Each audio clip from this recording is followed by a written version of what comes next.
think we should provide hope to the Palestinian people, based on our own historical experience, our own struggle, our own resilience, and steadfastness. They can't erase these people, This project, Zionist project, is heavily supported, endorsed by the big powers, Western powers, like United States and Europe, and other countries. And also, they came from Europe, with wealth, with intellect, with experience.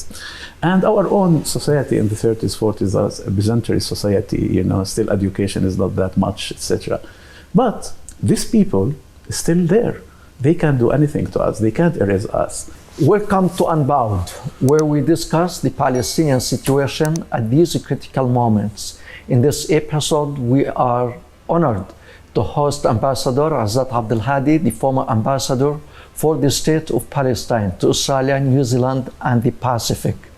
With decades of experience in diplomacy, advocacy, and civil society development, Ambassador Abdel Hadi has dedicated his career to promoting the Palestinian self-determination right and advancing state building.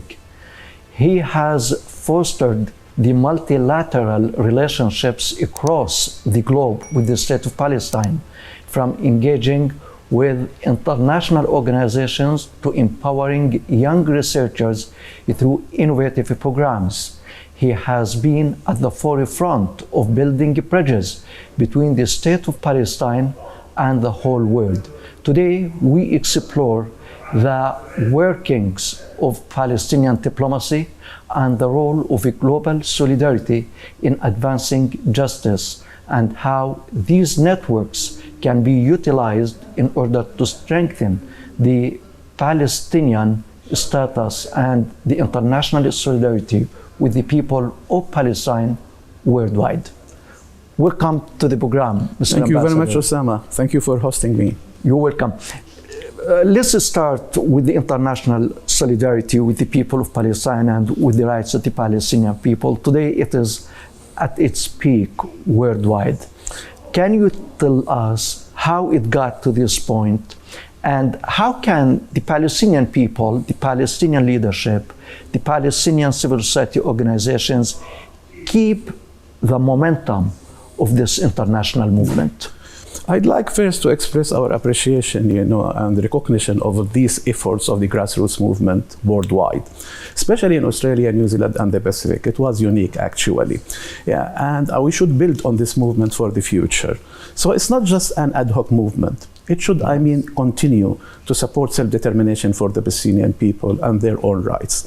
Its root causes is the support to human rights and international law. So the conceptual framework of these organizations, advocacy groups, solidarity groups, is international law and the important significance of the implementation of international law. So I think the civil society here, and even the Palestinian Authority, Palestinian government, should have a strong, unique, and successful communication strategy with this grassroots movement.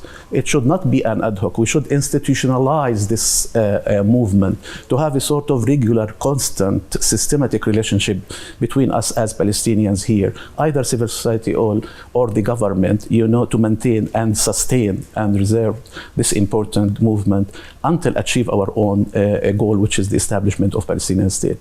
So the work is not finished. The business is not finished. We need to do more. We need to develop this effective communication strategy with all these organizations and to support their own global agenda. So it's a global movement. They have their own issues. And because of that, we should also support their issues worldwide and also try also to include this in our own diplomatic agenda. Yeah, and how do you see the contribution of the Palestinian diaspora to this international movement? And do you think that they have the capacity to institutionalize it? Look, I think there are some problems with the work advocacy of the Palestinian diasporas, which is still, the division between different factions, different views, different strategic views about the future of Palestine, what states solution etc. Yes. This kind of discussion, it's not bad. It's an intellectual, conceptual discussion among different groups in the Palestinian community.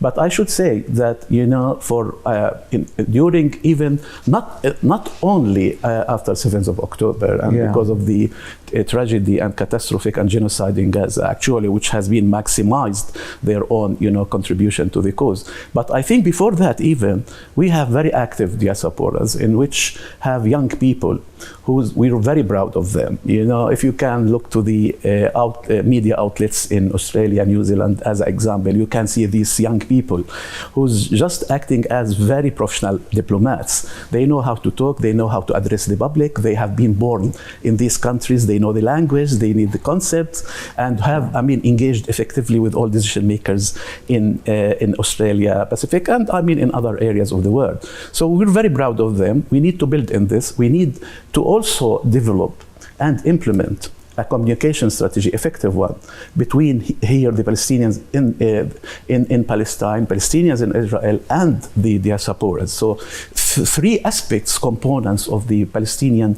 community should come together to achieve our own, objectives as Palestinians and the Palestinians' right. Yes, and Mr. Ambassador, you mentioned the young generation and their contribution to the international solidarity with the rights of the Palestinian people, and they are doing a great job, especially in light of the Israeli genocide war on our people in Gaza.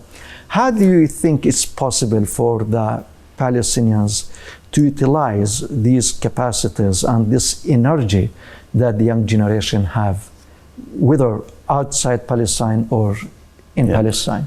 I think, we should give opportunity to the young people, to become leaders, and also to try to affect and impact the political situation in Palestine, inside or outside. I have great discussions, with the young people in Australia, New Zealand, Pacific.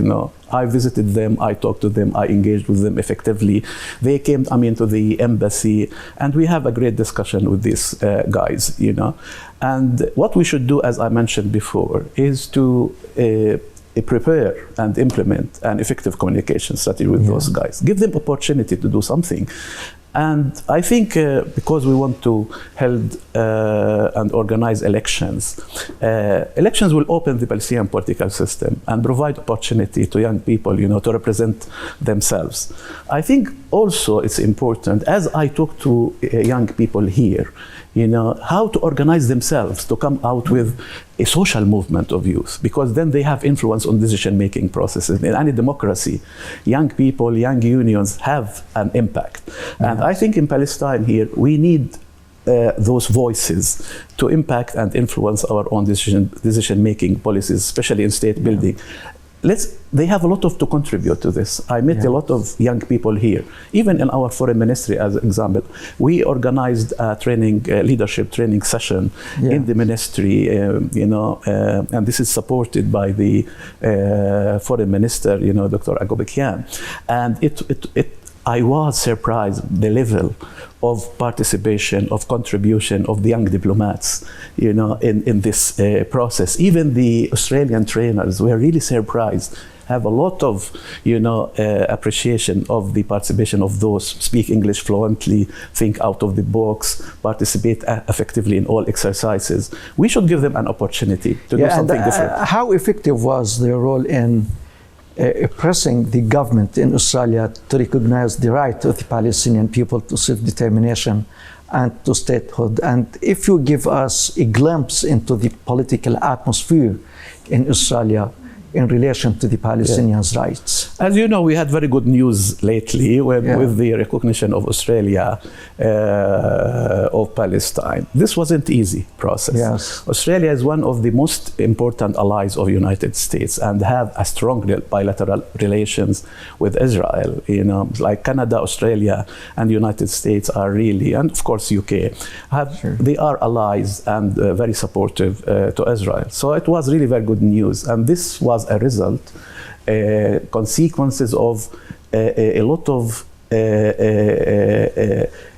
work, a lot of exhausted work by the Palestinian community, by the Islamic Arab community, by the Palestinian delegation, by advocacy groups. So there is a change in Australia now, especially after the Labour Party was like central left, won the elections in 2002, and then won the elections also in 2024 again. Yes. The base of those of the government of Labour Party, all their chapters actually, and also the unions, because they are affiliated with the workers' unions in Australia, were very supportive to the recognition of State of Palestine. In all conferences of Labour Party, even before they won the elections, 2018 as an example, and 2021, they have very strong motion that Australia should recognize the State of Palestine. So there is a history of this process. So it wasn't just, we wake up in the morning and seen that Australia supported Palestine. But I should say also there are a lot of qualitative changes in their own positions.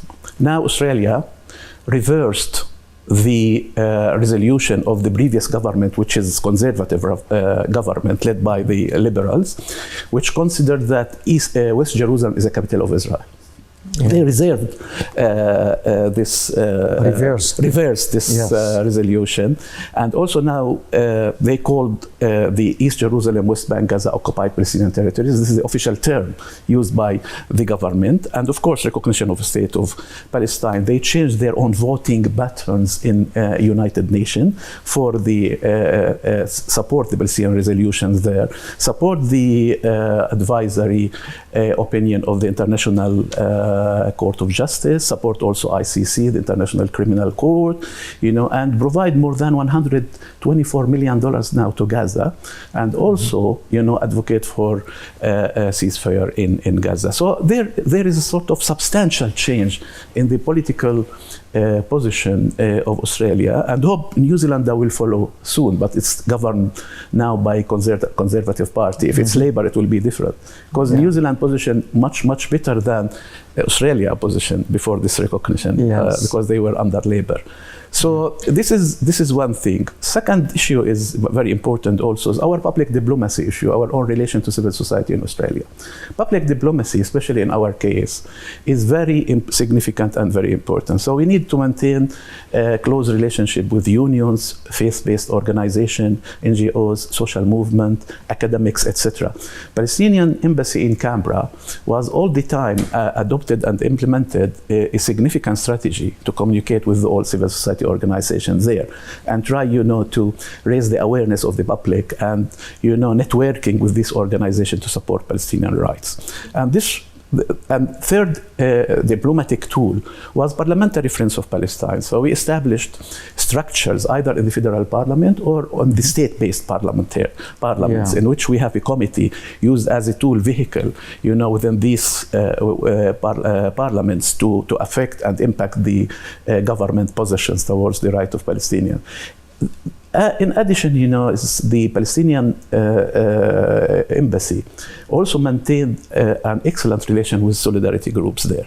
Like Australian Palestinian Advocacy Network as example, which is an umbrella for a lot of advocacy groups, and we maintain a sort of regular and constant relationship with these organizations. So yes, multilateral relation with the government is important. Working with the MPs is very important program at the embassy. For us, we know that decision-making process, taken in the parliament, even the foreign minister in Australia and in New Zealand, their own office in the parliament. So everything discussed in the parliament, and government implement the decision of the parliament. So engaging with MPs in Australia and New Zealand is very important issue. Because then you can, raise their own awareness, tell them about the facts, brief them about the latest in the political situation, etc. So yes, the Palestinian diplomacy and also the Palestinian sacrifices and the Palestinian resilience shapes the international solidarity with the Palestinians. Yes. I can tell you more than what is the objective of diplomacy of Palestinians after, let's say, 1974, when the leader Yasser Arafat, addressed the General Assembly, in the United Nations. So we started as diplomats or Palestinian diplomacy to focus more on state-building process and, improving, strengthening our position in the international arena. So, and of course, it has been, strengthened in 1988 by the recognition of many countries of Palestine and then Oslo Accords, etc. So, as diplomats, as state building started, and of course also strengthened after 1982 when PLO departed, to Algeria, etc. So we focused internally on our diplomacy and legal, So yes, the Palestinian diplomacy and the Palestinian sacrifices shape the international solidarity. But my question is the other way around. How the international solidarity impacts the Palestinian diplomacy and the Palestinian decision-making process? Yeah, this is a very important question. Actually, one of the most important diplomatic aspects or component is engagement. Yes. So engagement, the word is very important. This means that we will engage with international, community, work with them, convince them, provide them with, information about Palestine. So networking, consultation, awareness building, lobbying is very important strategy. Social media is very important strategy. So it's a mutual process, communication process, in which we provide them information, they support us. So of course, because we exposed to international community, to intellectuals, to academics, to readings, to different outlets, media outlets and social media. They influence also our own decision making process and contribute to our own conceptual frameworks and intellect. Yeah. So I think was very interesting process to be a diplomat in a Western country, in which can you have this kind of exchange of information, knowledge and analysis. Yeah, and now the change in the public opinion is very clear in the United States and Europe, everywhere. As, for example, in the United States, more than 77% of the Democrats support the recognition of the Palestinian state. Anyhow, how can the Palestinian diplomacy and the Palestinian political stream utilize this public empathy and public solidarity and translate it into foreign policy by the respective governments? Because, it is good that they recognize the Palestinian state, but it is not enough to recognize the state and to close the door, as a lot more is demanded in order to enforce the rights of the Palestinian people on the ground. So what is required? What mechanism we can have as Palestinians to translate this empathy and sympathy into political actions? Yeah, thank you for this. As you mentioned, in the United States now, 58 of the public in the United States, support the recognition of the state of Palestine. So there is a huge impact. The question is how we can sustain this. What we should do as diplomats. And I think we should have what I call it integrated diplomatic strategy, which includes consultation, cooperation, networking, and alliance building. Second, which is very important in Western country for diplomats to do, is lobbying. And lobbying means that you should influence the decision-making processes and structures in these Western countries through engagement process, through visiting MPs, through give them letters, through talking to them, daily, call them, talk to them by phone, etc. So lobbying strategy is important. And the third strategy, as I mentioned, is awareness building strategy. As I mentioned before, we need to maintain and reserve an effective communication strategy with the civil society organizations in the Western country. Social movements, popular movements, and solidarity groups have a huge impact on the decision-making processes in democracies. So we need, to work closely with those guys. Also, participate in panels, participate in writing articles in the newspapers. It's very important. Talking to the journalists, even to the mainstream, media, not only social media, because it has an impact on the people. I talk to Palestinian community in Australia, New Zealand. Like, talk to your own neighbor all the time. They're neighbors. Those guys will, if you have a strong rational logic and good analysis, they will be influenced by your own talk, by your own argument. So this is very important, the lobbying. And of course, media, effective media and social media strategy. What we should do is to work closely with this grassroots movement. I mean, to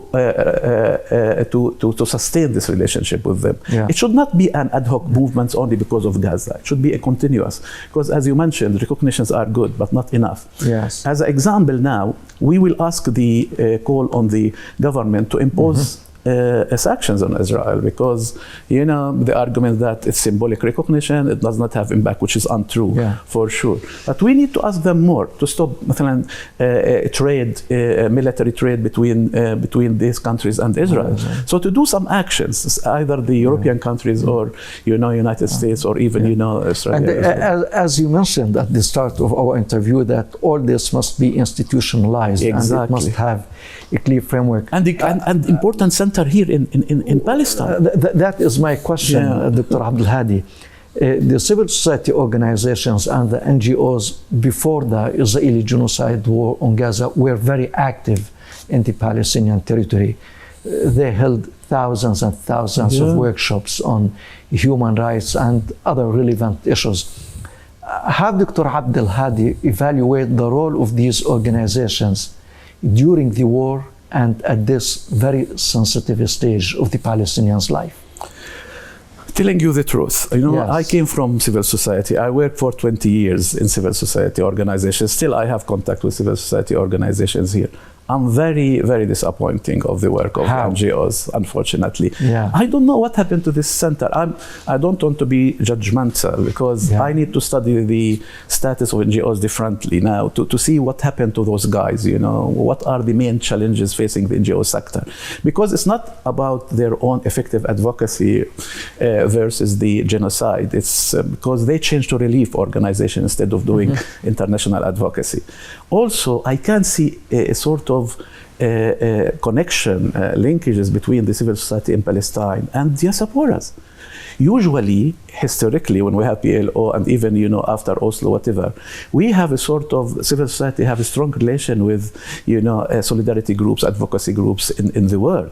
Even we institutionalized this in European Coordination Committee, North America Coordination Committee. But who's influenced the content and analysis of these advocacy groups was the Palestinian civil society. Yeah. The Palestinians. Now it's different. This is bad, actually, because look, we love those solidarity groups. It could be because who pays run that tune? No, they don't have one vision is important. Yeah. But I want to continue to say that although they are doing very well for us, those guys outside, but look, they have different agendas. Not necessarily the first priority is our agenda. Yes. This is very important because some of them even anti-Semitic. Some of them is anti-imperialism, some of them anti-Australia. They have their own agendas. We should be careful. How we can influence the agenda for the Palestinian rights, it's if we have a strong civil society in Palestine and have a strong, advocacy points and advocacy campaigns. When I was, not because I was when I was in the civil society organization, we have very strong advocacy for Palestinian human rights against the Israeli occupation, issue a lot of statements, do rallies, establish an excellent relationships with solidarity groups in the world, etc. Now I can see it. Yes. I think it's in Australia. I was all the time talking to Palestinian community that you should have the lead. Yes. Yeah. And that leads me to this question.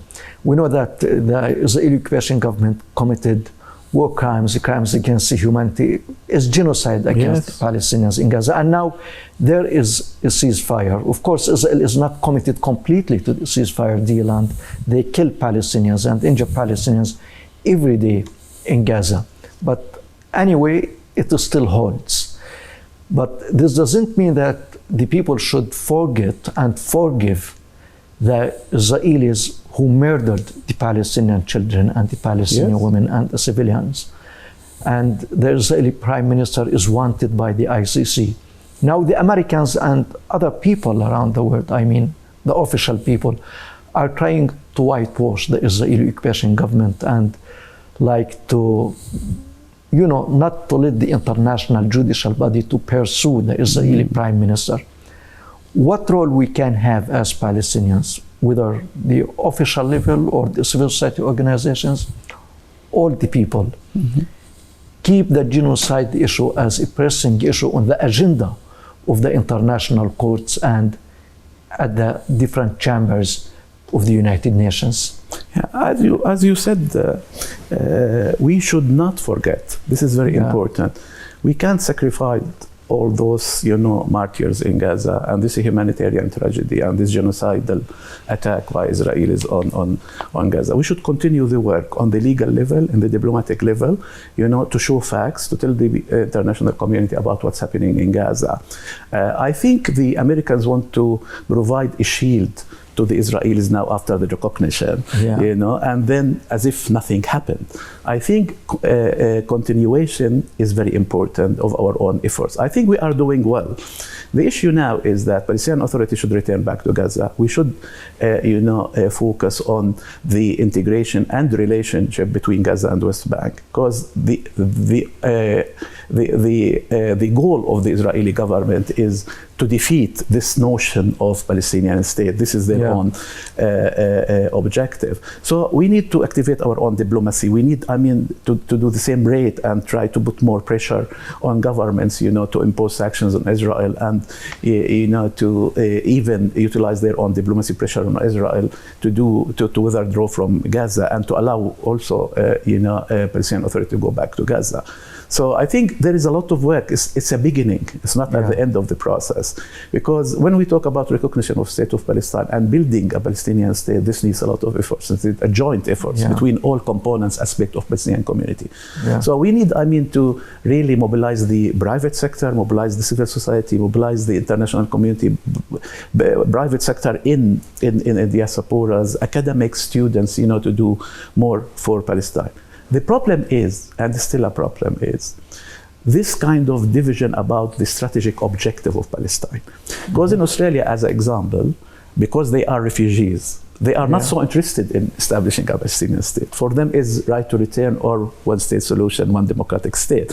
Because they thought after Oslo, they were ignored, abandoned by us here, and focused on West Bank, Gaza, and East Jerusalem. So the most important now issue is try to unify the Palestinian people through a vision. I'm not saying unification doesn't mean for me is like factions come together. It's the people, Sure. And to show leadership in providing enlightened leadership and vision and the strategy to all Palestinians, either in Israel or in diaspora or in the West Bank. So we need to continue the work. It's not finished. We should, have this kind of vision, strategy, and implementation strategy and communication strategy with all aspects of Palestinian people. There are a lot of things to do. It's not the end of the process. It's the beginning of the process. Yeah, and let me ask you about your opinion of a Trump plan. We know that it enabled us to get to this point, to ceasefire. We no longer see the Palestinians in Gaza murdered in hundreds every day, which is very good. But what about the long-term consequences of the Trump plan on the national rights of the Palestinian people and the national project of Palestine from your own perspective, given that there is going to be the International Peace Board, the International Security Force that might enter Gaza? They are considering that. And also we have the American Military Coordination Office that is watching the situation in Gaza from inside Israel. Some critics say that this is a renewal of not the British alone, but American-British mandate over Palestine. How does Dr. Abdel Hadi see that? I don't share this kind of argument and analysis and critiques, about it. Usually I'm optimistic, person, and I think diplomats should be optimistic by default, by nature. But this is not a naive optimism, because for me it's a process. For me is any leadership, how to transfer, change threats to opportunities. This is a process, not complete process. It's principles, it's a set of principles. How we can utilize our own efforts, energy, and resources to change the situation for our own interest. So we need good diplomats to do something like this, and we need a vision and a strategy, and we need an action plan, concrete one, to try to change the opportunities, the threats to opportunities. This is what leadership is about. is all the time try to change the bad situation to a good situation for our own interest. So it is not a sort of complete structure, Trump's plan, you know. It has some spaces, you know, how we can do things well and how we can benefit from this for our own interest.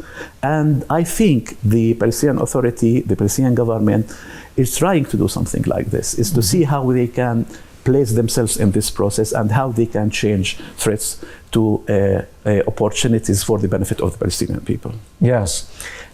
We see how the Israeli occupation government is turning a blind eye to all the international resolutions vis-a-vis the Palestinians' rights, and the settlements are being built every day. You must have watched the Israeli settlers' everyday attacks against the Palestinian olive pickers and all of that. And in order to stand against that, as we said, you need the international voice on your side. We have the BDS movement in the world. How do you see the performance of the BDS, and do you think that it has the effective impact on the Israeli occupation, I mean, in the world? Of course, it's a non-violent resistant movement, and it's very important. It worked well with South Africa, you know. So the issue is for this BDS is to have a clear criteria about different components of BDS, you know, because it's not a sort of one package.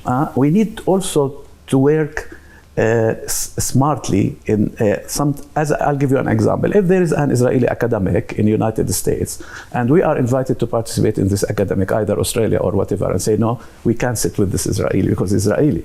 But this is not smart because I mean, we are the weakest part of this process, and we want, I mean, to raise our own voice and let our voices hear. So I think it's very important one. It achieved a lot of outcomes, you know, and results, but we need to be careful in implementing this strategy.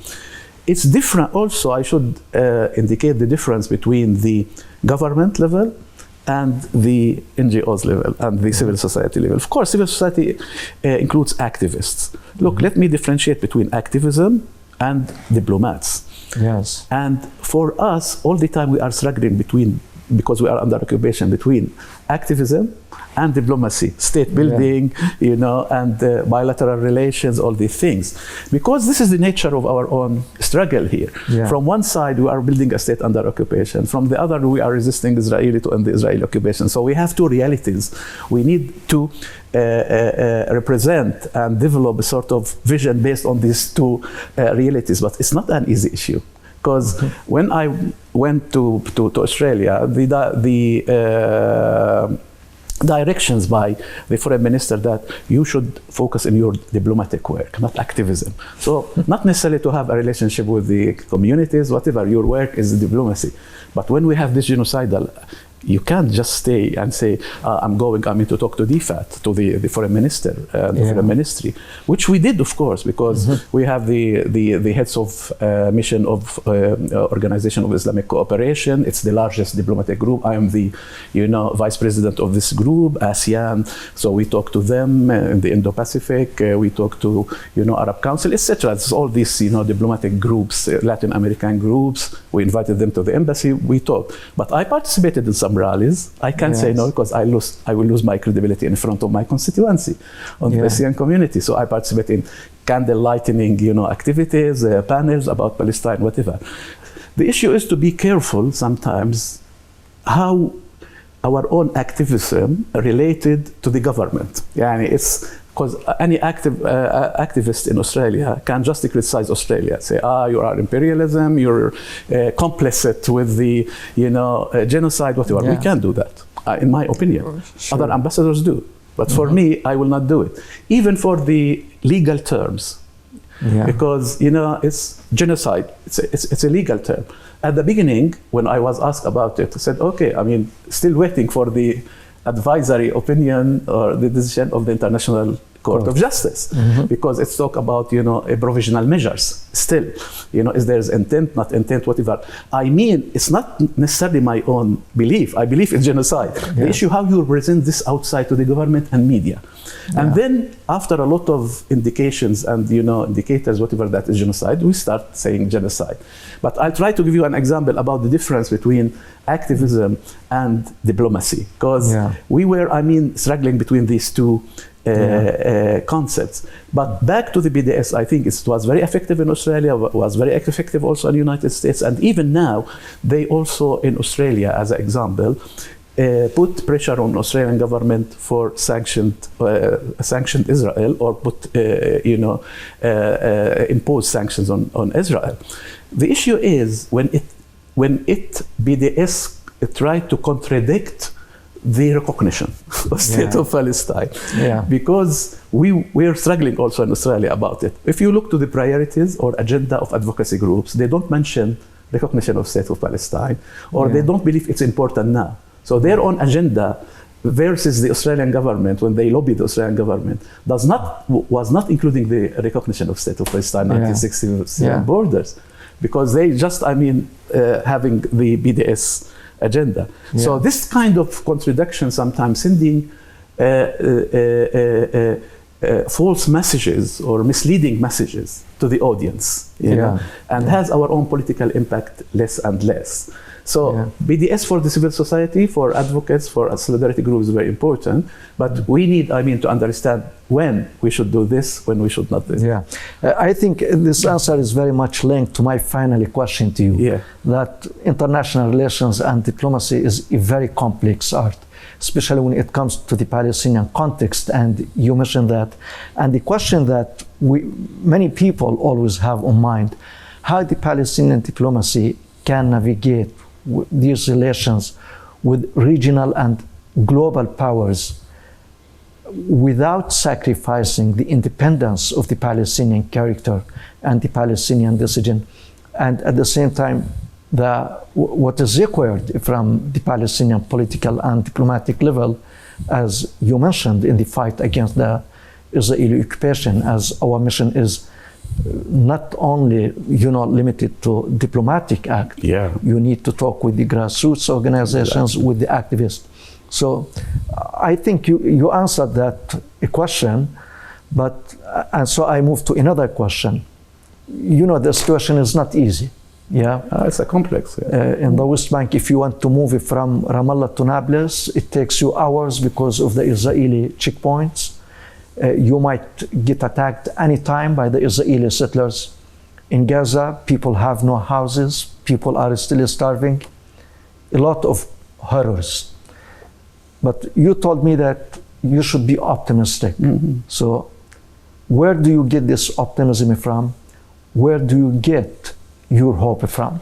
I think we should provide hope to the Palestinian people, based on our own historical experience, our own struggle, our own resilience, and steadfastness. They can't erase these people, this project, Zionist project, is heavily supported, endorsed by the big powers, Western powers, like United States and Europe, and other countries. And also, they came from Europe, with wealth, with intellect, with experience. And our own society in the 30s, 40s, as a Byzantine society, still education is not that much, etc. But these people are still there. They can't do anything to us. They can't erase us. This is this gives me strength, when I see those people also when they try to pick olives now, and the, settlers come and they really confront the settlers and continue and insist, to pick their own olives. I'm really optimistic because I'm a generation of the first Intifada, which includes a lot of nonviolent resistance, and to see popular education back to land. All the time, Palestinians were creative, to find ways to resist Israelis and strengthen their own resilience and steadfastness.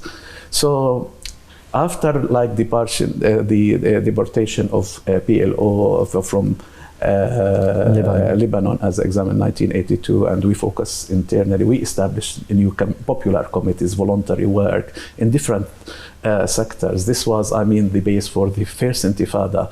And then, we went to another level, which is Oslo Accords, whatever. It could be much better, but it happens that because of the Israeli, procedures and measures against this Oslo, it failed until now, but the process was good, actually. There are some benefits from Oslo Accords, I think. So this gives me hopes, and diagnosis is not enough, because then you'll have this kind of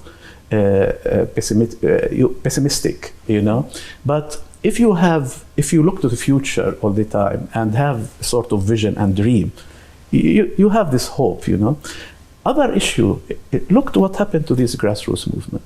It's really huge. What happened now in streets of London, streets of Sydney, streets of Melbourne, streets of United States, streets of Canada, Ottawa, etc. This gives you hope that your own cause is an international cause on the priority of the global agenda for people. As one said, it's Palestinianism becomes a symbol and content of all advocacy group in the world. It becomes their own cause, Mm-hmm. So I think this gives us hope, It's important. So sometimes you have what we call it the تشاؤم العقل وتفاؤل الإرادة, pessimism of mind, but if you work, you have optimism of work. So I think we should provide this hope to our own people. This is the mandate and objective of leadership, is to provide hope to their people. In spite of all this gloomy situation, disaster situation, economic situation is disaster, declining in all aspects, whatever. But still, I think we will raise again. Dr. Abdel Hadi, it has been a great pleasure having you on our program. Thank you very much. Thank you very much for this. It was a very interesting discussion. Thank you. And ladies and gentlemen, thank you very much for watching. And from you, Osama Nazal, have a nice time.